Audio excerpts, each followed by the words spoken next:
Selamat pagi, siang, atau sore. Pada hari ini kami dari kelompok 5 akan mempresentasikan materi tentang transfer pricing. Transfer pricing adalah suatu kebijakan perusahaan dalam menentukan harga transfer suatu transaksi, baik itu barang, jasa, harta tak berwujud, ataupun transaksi finansial yang dilakukan oleh perusahaan. Biasanya diterapkan di perusahaan yang profit center atau perusahaan yang mengukur kinerja dengan melihat laba yang diperoleh. Pengelompokan transfer pricing dibagi menjadi dua. Yang pertama ada intra-company transfer pricing dan intercompany transfer pricing. Intra-company transfer pricing itu transfer pricing yang terjadi di antar divisi dalam suatu perusahaan.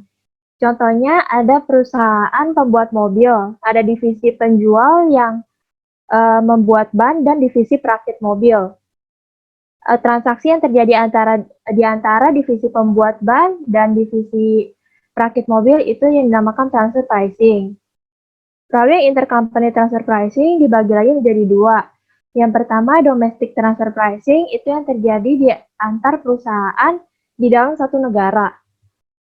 Jika international transfer pricing itu berarti di antar perusahaan di negara yang berbeda. Dan biasanya yang internasional ini perusahaan dapat memainkan laba beban pajak yang akan ditanggungnya. Selanjutnya ada tujuan dari transfer pricing sendiri. Tujuan dari transfer pricing ada 7. Yang pertama itu ada pengoptimalan atas penghasilan global setelah dipotong pajak. Yang kedua, evaluasi kinerja kerja cabang perusahaan mancanegara. Yang ketiga, mengupayakan keamanan posisi kompetitif. Tujuannya untuk memaksimalkan penghasilan global. Dan selanjutnya ada mengurangi risiko keuangan, mengatur arus kas pada cabang perusahaan, mengurangi risiko pengambil alihan pemerintah, dan yang terakhir, mengurangi beban tanggungan pajak dan biaya masuk. Selanjutnya adalah klasifikasi metode. Yang pertama ada marginal cost, ada full cost plus markup, ada juga negosiasi, dual rate, dan market base.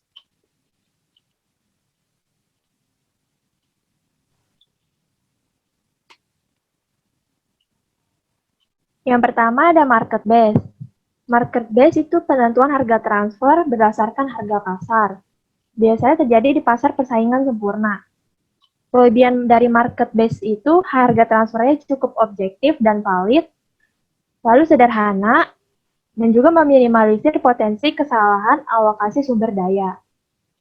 Kelemahannya, tidak semua produk setengah jadi atau intermediate product memiliki harga pasar. Seperti contohnya di industri kertas, yang diproduksi yang diperjualbelikan antar divisi adalah kertas yang setengah jadi. Dan mungkin kertas setengah jadi itu tidak tersedia di pasaran, sehingga divisi penjual tidak dapat menerapkan harga sesuai dengan harga pasar. Lalu yang kedua, menentukan harga pasar terkadang sulit jika harga pasar berfluktuatif. Contoh transfer pricing.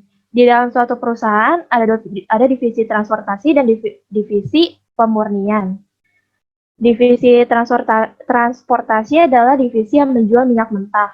Sedangkan divisi pemurnian adalah divisi yang memproduksi minyak mentah menjadi bensin. Asumsi ada pasar persaingan sempurna untuk minyak mentah. Sehingga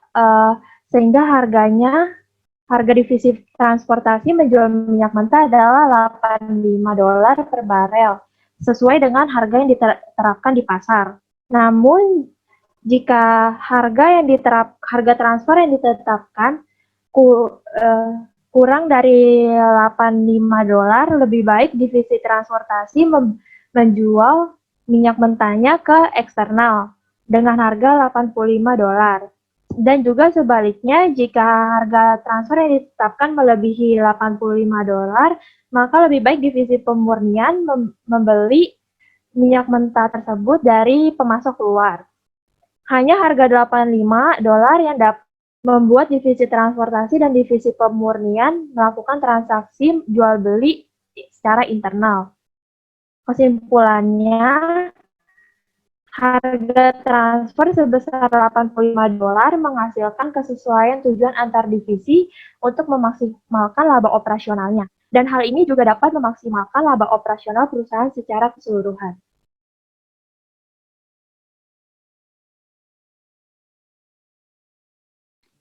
Selanjutnya ada marginal cost. Marginal cost sendiri adalah biaya tambahan yang dikeluarkan saat memproduksi unit tambahan barang atau jasa. Ini dihitung dengan mengambil total perubahan dalam biaya produksi lebih banyak dan membaginya dengan perubahan jumlah barang yang diproduksi. Marginal cost sendiri bisa disebut sebagai sama dengan variable cost, yang berarti penetapan harga transfer berdasarkan biaya variabel dari produk yang akan dijual. Dari divisi penjual, marginal cost jarang dipakai perusahaan karena tidak menguntungkan, terutama bagi divisi penjual. Karena jika divisi penjual menjual hanya dengan harga variabel, maka divisi penjual tidak akan mendapatkan revenue dan dari penjualannya, dan kemungkinan divisi penjual akan merugi, sedangkan divisi pembeli akan mendapatkan keuntungan yang berlebihan karena dapat membeli produk dengan harga murah atau sebesar harga variabel dari divisi penjual. Selain itu juga, marginal cost dapat memberikan informasi yang buruk untuk evaluasi kinerja ekonomi dari pusat penjualan dan pembelian. Perusahaan juga tidak dapat menggunakan strategi tersebut pada setiap situasi. Biasanya akan menggunakan pendekatan marginal cost pricing ketika yang pertama perusahaan telah mencapai titik impas. Itu adalah titik di mana pendapatan menutupi biaya produksi. Setelah volume impas tercapai, perusahaan dapat menentukan harga menggunakan pendekatan marginal cost pricing. Dan yang kedua, perusahaan masih memiliki tingkat kapasitas untuk menambah output lebih tinggi daripada volume impas. Yang ketiga, perusahaan mengadopsi strategi penetapan harga agresif seperti loss leader untuk setiap output tambahan setelah mencapai volume impas.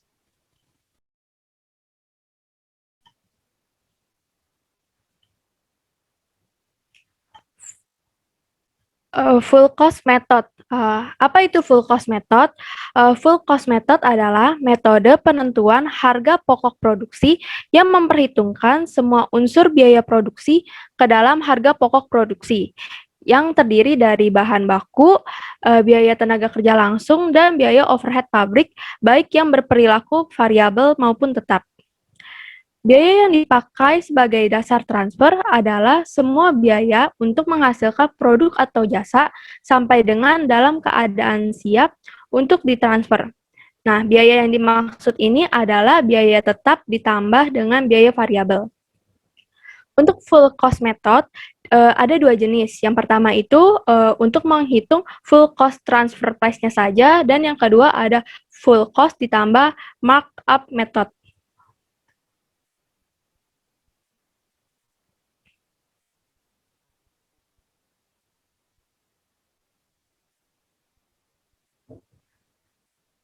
Nah, full cost method ini juga ada kelemahan dan kelebihannya nih. Kelebihannya apa aja? Yang pertama, penerapannya mudah dan sederhana, karena perusahaan memiliki sistem biaya untuk menghitung keseluruhan biaya produksi. Dan yang kedua adalah mengizinkan untuk divisi hulu menutupi semua biayanya. Dan yang ketiga adalah manajer hilir mendapatkan insentif untuk memonitor biaya dan menekankan peningkatan efisiensi divisi hulu jika biaya sudah melebihi batas. Nah, jika perusahaan memberikan insentif kepada manajer, ini akan meningkatkan kinerja dari si manajer sendiri, sehingga dapat memajukan perusahaan untuk ke tingkat yang lebih tinggi.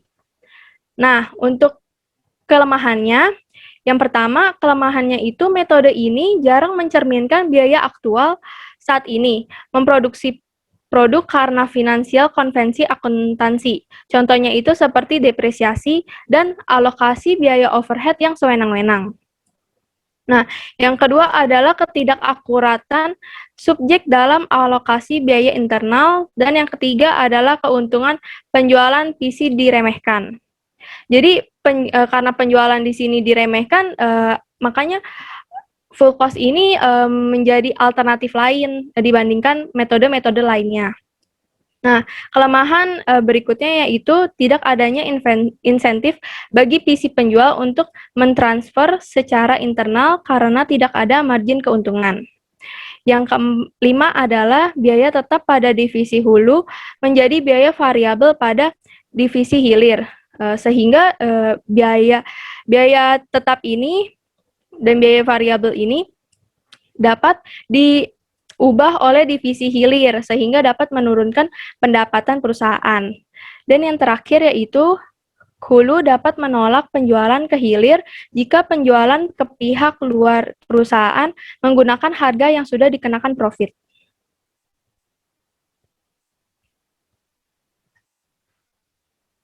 Untuk full cost plus markup, metode ini memungkinkan penjualan PC untuk mendapatkan keuntungan produk atau layanan yang ditransfer secara internal. Perkiraan kasar harga pasarnya dalam kasus-kasus di mana tidak adanya harga pasar eksternal yang kompetitif, sehingga harga transfer seperti itu tidak cukup responsif terhadap kondisi pasar.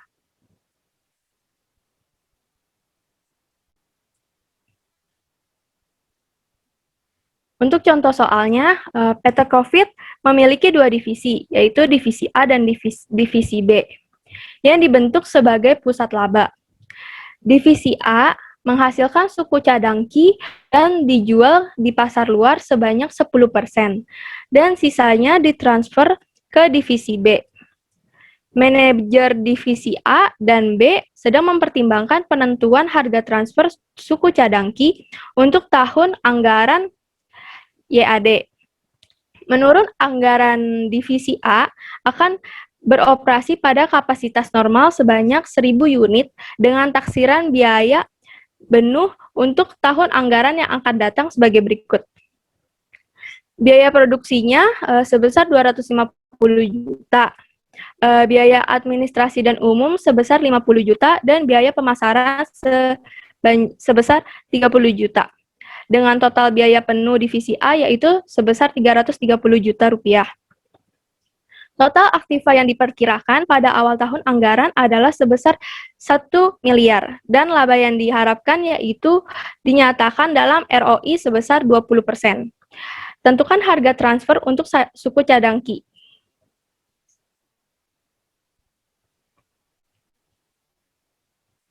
Nah, untuk perhitungan harga transfernya saja tanpa markup, yaitu caranya dengan biaya administrasi umum sebesar 50 juta, ditambah biaya pemasaran sebesar 30 juta, dan biaya produksi 250 juta dijumlahkan sehingga dapat totalan sebesar 330 juta. Kemudian dibagi dengan volume produksi sebesar 1.000 unit, dapatlah harga transfer per unit sebesar 330.000-nya per unit.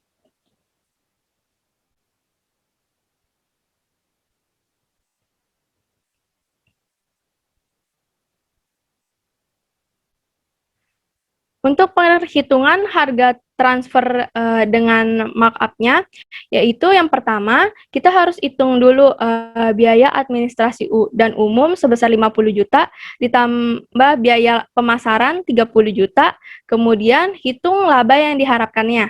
Nah, dari ROI itu kan diharapkan sebesar 20% tuh. Jadi, ntar 20% dikali dengan 1 miliar dan mendapat nominal 200 juta. Sehingga kalau dijumlahkan, hasil dapat 280 juta. Kemudian nanti dibagi dengan biaya produksi sebesar 250 juta. Dapatlah hasil markup sebesar 112 juta.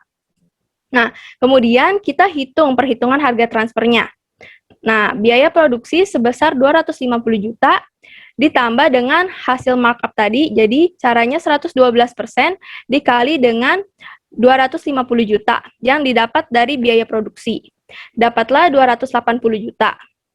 Kemudian 250 juta ditambah dengan nominal 280 juta akan menghasilkan jumlah harga jual sebesar 530 juta.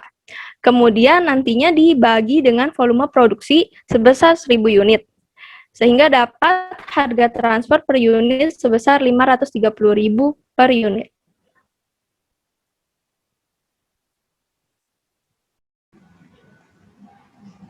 Sekarang kita akan membahas tentang negosiasi metode. Negosiasi metode itu penentuan harga atas tawar-menawar. Jadi, untuk menentukan harga transfer pricing-nya, itu akan menggunakan tawar-menawar itu. Next. Kekurangannya. Yang satu adalah akan menimbulkan konflik antar divisi. Maksudnya adalah bisa aja dalam kepala manajer itu masing-masing kepala manajer antar divisi akan membuat kecurangan sehingga akan menimbulkan konflik itu sendiri. Lalu yang kedua adalah dalam negosiasi ini akan memakan waktu dan tenaga yang cukup banyak untuk menentukan harga transfer. Lalu dalam kelebihannya dia akan memungkinkan tercapainya 3 tujuan penetapan transfer pricing, yaitu keakuratan penilaian kinerja, keselarasan tujuan, dan otonomi. Mengapa metode ini digunakan? Karena pertama, kepercayaan atas manajer kantor pusat pada manajer divisi. Itu maksudnya kayak dalam hubungannya antar kepala manajer. Lalu yang kedua adalah harga negosiasi mencerminkan laba divisi. Lalu, saya akan menjelaskan contoh dari metode negosiasi. Contohnya dalam perusahaan ada Departemen X dan Departemen Y. Di dalam Departemen Y, dia menghasilkan sebuah peralatan khusus berjumlah 8.500 unit. Dan pada biasanya ia menjual ke pasar sejumlah sejumlah barang yang dihasilkan. Namun di dalam perusahaan itu di Departemen X ternyata dia membutuhkan peralatan khusus sejumlah 5.000 unit. Otomatis dalam perusahaan tentunya kita harus melakukan transfer pricing. Tapi kalau dilihat-lihat kan departemennya akan kalau menjual ke Departemen X akan menghasilkan kerugian. Tapi dalam transfer pricing ini kita perlu untuk menguntungkan satu sama lain. Jadi dibutuhkan metode negosiasi.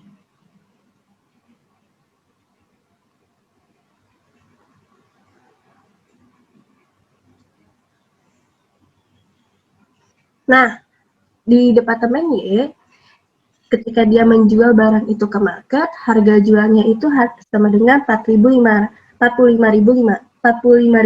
rupiah, dan harga variabel itu adalah 25.000 rupiah.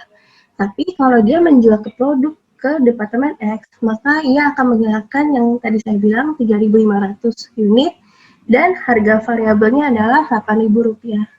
Lalu untuk menentukan harga transfer pricing-nya dengan cara seperti ini. Nah, perhitungannya yang pertama kita harus cari contribution margin-nya dulu. Nah, itu harga produk dikurang biaya variabel yang tadi saya sebutkan. Itu 45.000 rupiah dikurang 25.000 sama dengan 20.000 per unit. Nah, contribution yang hilang tadi kita juga harus hitung. Jadi, CM per unit yang barusan kita itu dikali unit yang hilang. Itu 20.000 per unit dikali 3.500 unit. Jadi sebesar 70 juta rupiah.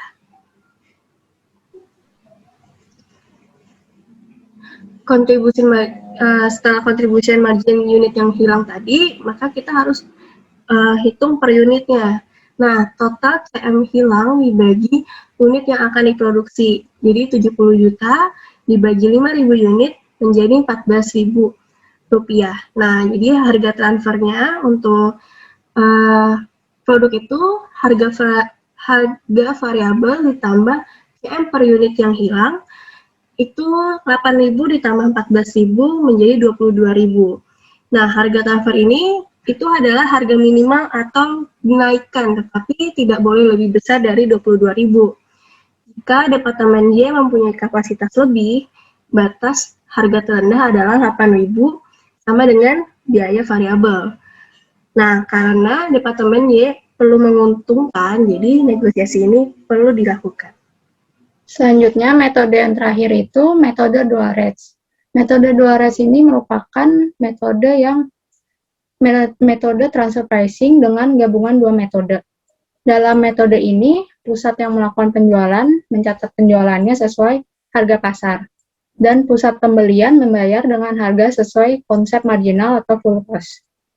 Nah, dalam metode dual rates ini digunakan untuk mengurangi pengorbanan dan pemborosan sumber daya, serta memuaskan kedua belah pihak, maka ditentukanlah dual pricing ini untuk berbagai kepentingan berdasarkan biaya dan harga pasarnya.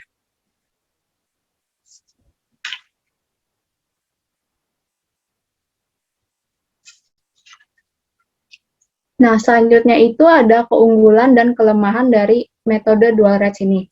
Keunggulannya itu yang pertama, memberikan sinyal ekonomi yang tepat untuk pengambilan keputusan.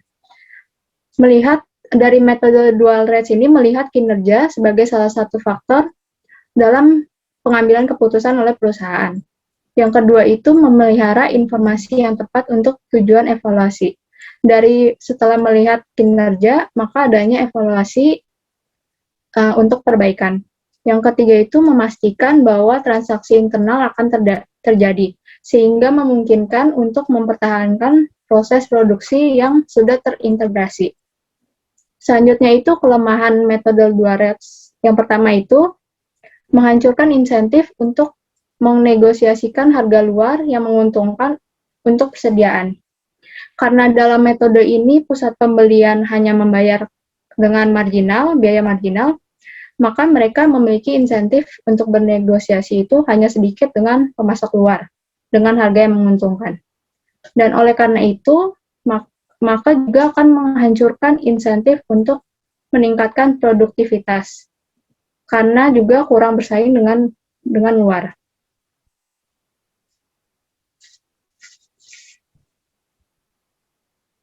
Selanjutnya, cara penetapan harga transfer ganda atau dual pricing. Yang pertama itu divisi penjual menerapkan harga transfer berdasarkan harga pasar, cost plus, negosiasi, ataupun arbiter dalam menghitung pendapatan dari penjualan internal. Yang kedua itu biaya variabel dari divisi penjualan dialihkan kepada divisi pembeli, disertai dengan bagian biaya tetap yang sepadan. Dan yang ketiga itu total laba divisional adalah lebih besar dibandingkan dengan laba untuk perusahaan secara keseluruhannya.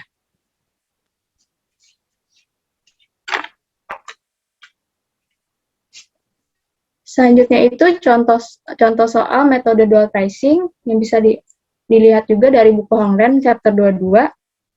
Horizon Petroleum itu memiliki dua divisi, yaitu divisi transportasi sama divisi pemurnian. Transportation Division ini memiliki kontrak jangka panjang untuk beli minyak mentah seharga $72 per barel. Kemudian menjualnya ke Refining Division yang dapat mengangkut 40.000 barel minyak per harinya. Asumsinya, Horizon Petroleum ini membuat transfer internal sebesar 105% dari full cost-nya. Dan Refining Division membeli 20.000 barel minyak dari pemasok lokal Houston dengan harga $85 per barelnya. Untuk mengurangi biaya dari Refining Division-nya, maka mereka membeli 20.000 barel minyak dengan harga yang lebih murah, yaitu $79 dari produsen Gulfmax Corporation. Kemudian, Transportation Division menjual 20 barel ke Refining Division dengan biaya variabel sebesar $1 per barelnya.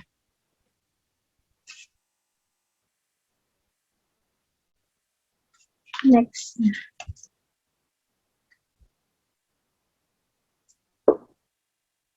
Selanjutnya itu diketahui dari soal yang tadi, biaya dari Transportation Division, variable cost-nya per barel minyak mentah $1, fixed cost-nya $3, dan full cost-nya $4.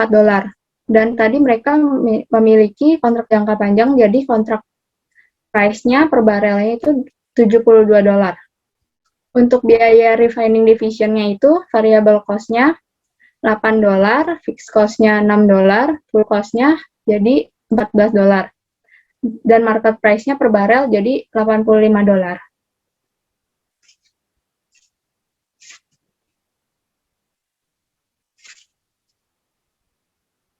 Karena dari soalnya dibilang divisi penjualan menerima harga berdasarkan full cost, dan divisi pembelian membayar market price untuk transaksi transfer produk, maka asumsinya itu Horizon Petroleum membeli minyak mentah dari Gulfmax di Matamoros dengan harga $79 per barel.